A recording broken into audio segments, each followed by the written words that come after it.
नमस्कार दोस्तों, मैं आप सभी को ओडिशा की भविष्यवाणिका ग्रंथों से कल्कि भगवान के बारे में या कलियुग की अंतिम लीला के बारे में ओडिशा की संतों ने क्या-क्या भविष्यवाणी किए हैं, वो सब कुछ आप सभी को सुना रहा हूँ, पूरे पुस्तक प्रमाण उक्ति सहित। तो अभी हमारे आश्रम पर कुछ कार्य चल रहा है, जिसके कारण मैं वीडियो वगैरह तैयार नहीं कर पाता, इसलिए मैं वीडियो अपलोड नहीं कर पा रहा हूँ। तो जो लोग मेरे चैनल पर नए आए हैं, मैं सभी को विनती करता हूँ कि मेरे पुराने वीडियोस को आप लोग देखें, क्योंकि मैं मेरे पुराने वीडियो पर कल्कि भगवान के बारे में और भविष्यवाणिका के अनेक पुस्तकों को वर्णन किया हूँ, और वो भी पूरे पुस्तक प्रमाण उक्ति सहित। इसलिए जब मेरा वीडियो नहीं आ रहा है, तब आप मेरे पुराने वीडियो को देख सकते हैं। तो चलिए आज का एपिसोड शुरू करते हैं। संत भीमभोई जी की ग्रंथावली पुस्तक बृहत भजन माला प्रथम भाग 63 नंबर भजन पर संत ने क्या लिखे हैं, आइए सुनते हैं। बासी जाऊची पृथ्वी डाक महिमा को रहु धरित्री। संत कहते हैं कि ये पृथ्वी विनाश की ओर जा रहा है।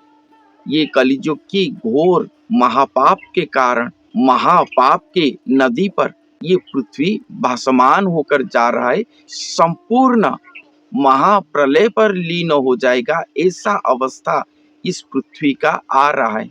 किसी को कोई जान पाते हैं या नहीं, सभी सोचते हैं कि हम तो अच्छे हैं, संसार पर इस तरह की कोई दिखाई नहीं देता, तो उनके नजर में नहीं आ रहा है शायद, मगर ये पृथ्वी ध्वंस की ओर जा रहा है। संत ये कहते हैं, इसलिए सब इस धरित्री को रक्षा करने के लिए, भगवान को पुकारने के लिए कहे हैं, वो महिमा को भजन करने के लिए कहे हैं, वो महिमा को पुकारने के लिए कहे हैं, जो हर युग पर धरित्री पर अवतार लेकर हमेशा धरित्री को उद्धार करे, उनको पुकारने के लिए कह रही। साधु सुज्ञजन घेन मो वचन करू अछि विनती, जेउ दिन ठारू उदे हेले गुरु, रवि तले अछ के भक्ति। संत ये सभी साधु सुज्ञ जनों को विनती पूर्वक अपने वचन कह रहे हैं कि इस धरती को उद्धार करने के लिए जिस दिन से स्वयं गुरुदेव, स्वयं गुरु स्वरूप इस धरती पर उदय होंगे या उदय हुए होंगे, वो समय पर कौन कौन भक्ति पर रहे हो। संत ये पूछ रहे हैं, कौन कौन भक्त हो, ऐसा नहीं कहते, भक्ति पर कौन हो ये पूछ रहे हैं, क्योंकि भक्ति और भक्ति भावापन्न भक्त ये दोनों अलग है। हम मनुष्य श्रीमद् भगवद गीता, भागवत ये सभी से सुनकर नवधा भक्ति के लिए प्रयासरत होते हैं, अभ्यास करते हैं, भगवान के लिए प्रेमाश्रु को धारण भी करते हैं। मगर जो भक्ति के द्वारा भगवान के श्री पाद पर लीन हो पाता है एक आत्मा, वो भक्ति इस पृथ्वी जगत पर नहीं है, वो भक्ति स्वयं भगवान एक भक्त को देते हैं, वही है भक्ति, प्रकृत भक्ति। हम अभ्यासरत होने के बाद सद्गुरु की कृपा के द्वारा, सद्गुरु के माध्यम से भगवान हमें वो भक्ति देते हैं, जो भक्ति के द्वारा हम भगवान तक पहुंच पाए, वही प्रकृत में भक्ति होता है। और ये जो भी हम करते हैं, ये सब भक्ति का अभ्यास पर जाता है, भक्ति भावापन्न ये सब कुछ है। तो संत कह रहे हैं कि तुम सब कौन कौन हो जो भगवान से प्रकृत भक्ति प्राप्त करके धरती पर रहे हो।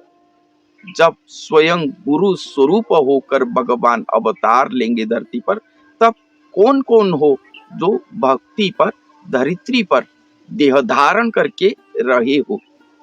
संसार पड़ुछि आकाशे उड़ुछि देशने अग्नि कांति जल बुंदे छिंची देवाकु के अछि तिनी पुर मध्य होई सकती। संत कहते हैं कि ये संसार जल रहा है, ये जो संसार जल रहा है उसका जो अग्निकांति स्वरूप अग्नि स्वरूप ये आकाश पर उड़ रहा है। संत ये कह रहे हैं तो संसार जल रहा है, हर संसार पर कुछ ना कुछ विशृंखला अपरिस्थिति है, सुख दुख लग कर रहा है।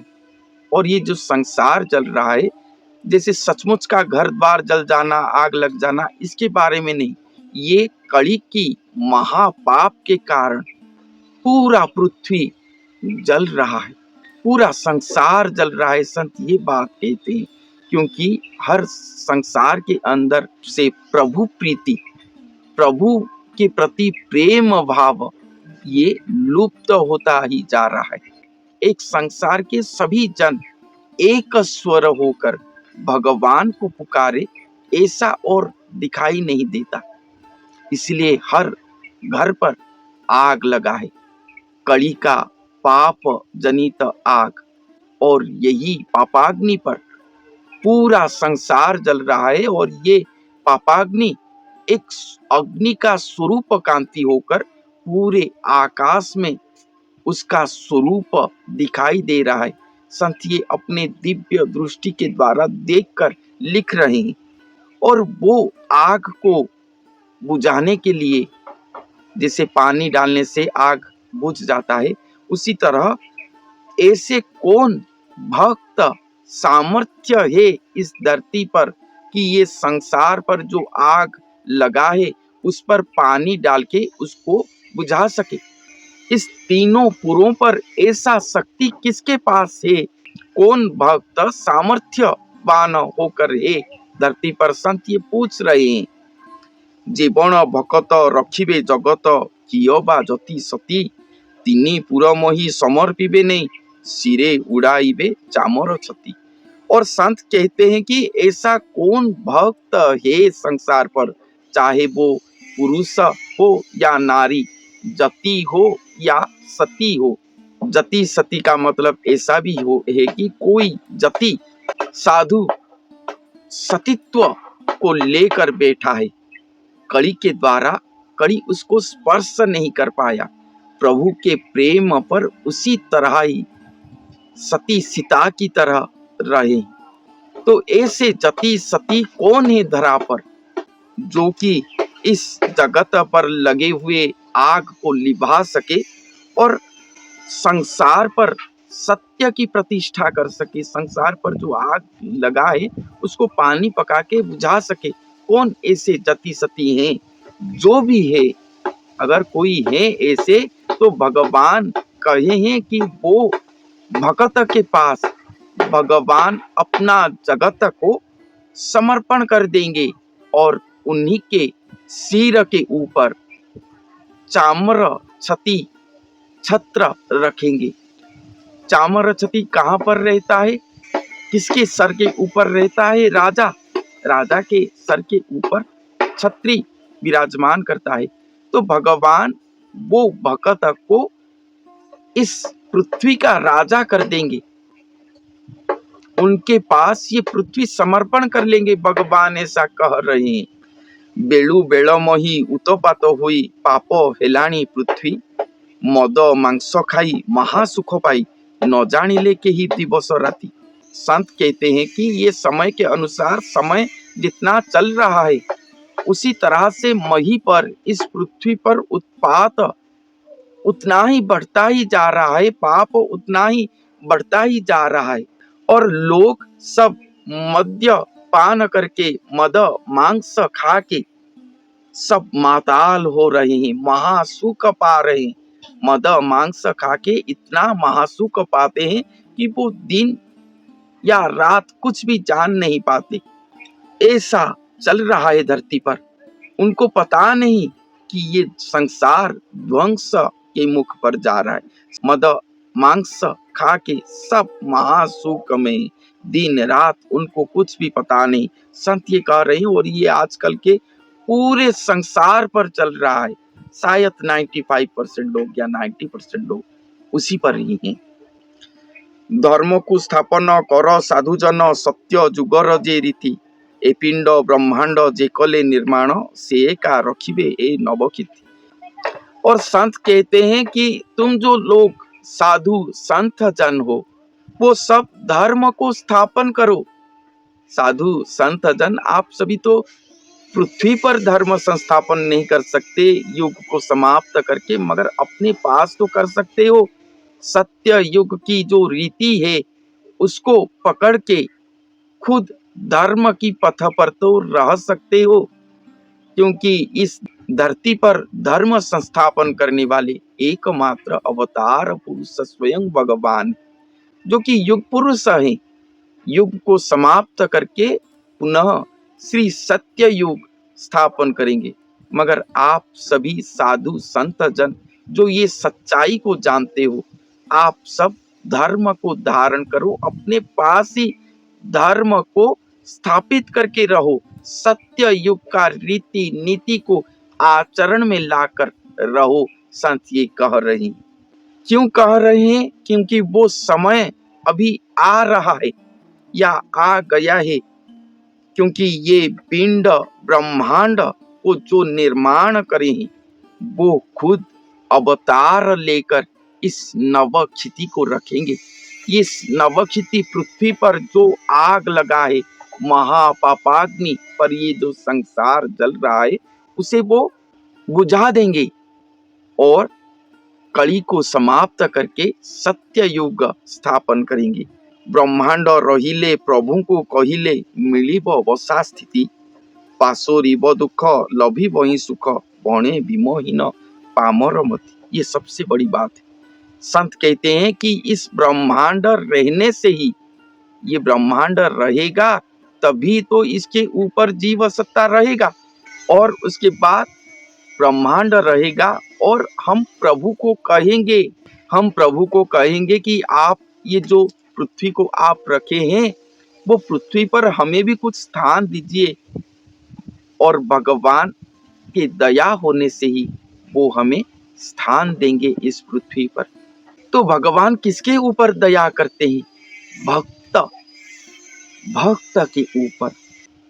और वही भक्त को वो रखेंगे इस धरती पर, बसा स्थिति देंगे, स्थान देंगे।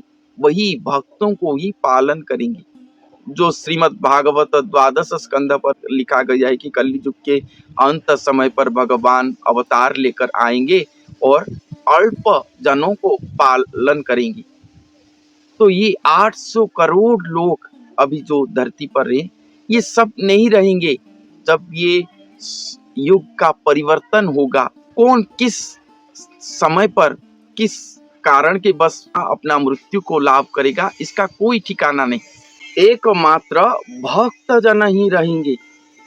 एकमात्र भक्त जन जो कि भगवान के पास शरण जाएंगे, वो लोग ही रहेंगे। इसलिए बारंबार संतों ने भविष्यवाणी ग्रंथों पर मानव समाज को एक ही संदेश दिए हैं कि आप सब भक्ति की पथ को अपनाओ, भक्ति भावापन्न होकर जीवन बिताओ।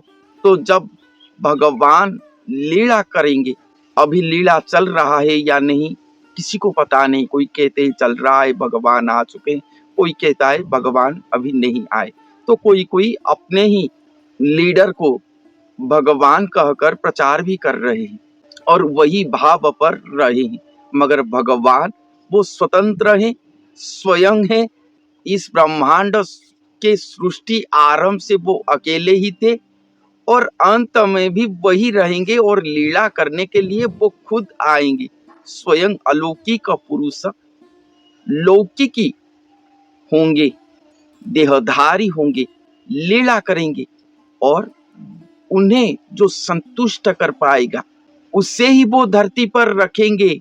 भगवान एकमात्र भक्त के भक्ति के द्वारा संतुष्ट होते हैं और भक्त के साथ ही वो लीला करते हैं, उसके साथ खेलते हैं धरती पर आकर।